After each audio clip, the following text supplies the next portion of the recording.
최근 한 인터넷 커뮤니티에 게재된 중국산 깐 마늘의 실체를 고발하는 내용의 글이 네티즌들의 이목을 끌고 있습니다.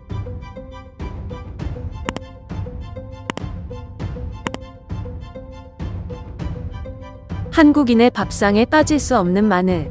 국내에서도 많이 생산되며 동시에 소비되고 있지만 알고 보면 마늘의 최대 생산지는 중국이라고 하는데요.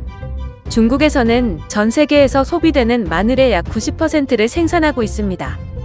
이와 관련해 넷플릭스 오리지널 다큐멘터리 부패의 맛, 마늘은 대체 누가 먹었나 편에서는 중국산 마늘이 왜 저렴하게 유통되고 있는지를 소개했습니다.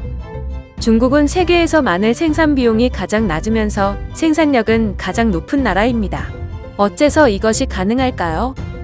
미국에서 마늘 사업을 시작했다는 중국인 민주 씨는 통마늘을 들여와 미국에서 껍질을 제거한 뒤 판매하고 있습니다.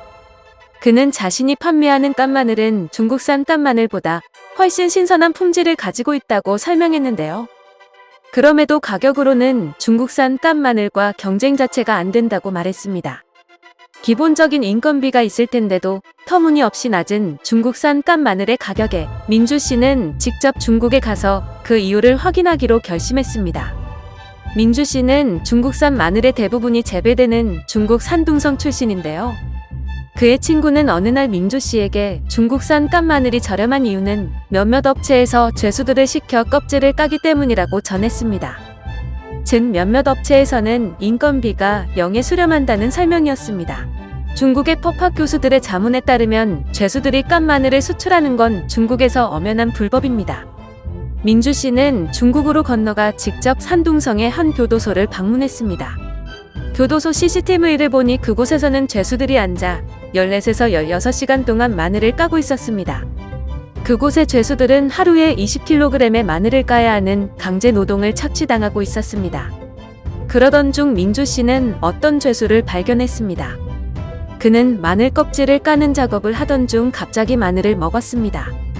이상하게 생각한 민주 씨는 교도관에게 저 남자가 왜 마늘을 먹느냐고 물었고 교도관은 마늘을 먹은 게 아니다라고 답했습니다. 죄수들은 마늘 껍질을 깔 때 마늘을 물에 넣어 두는데 물에 담가둔 마늘 뿌리를 손톱으로 자르다 보면 손톱이 닳아 결국 빠져버린다고 합니다. 그래서 손톱이 없는 죄수들은 마늘 뿌리를 입에 넣어 치아로 잘라내는 것이었습니다.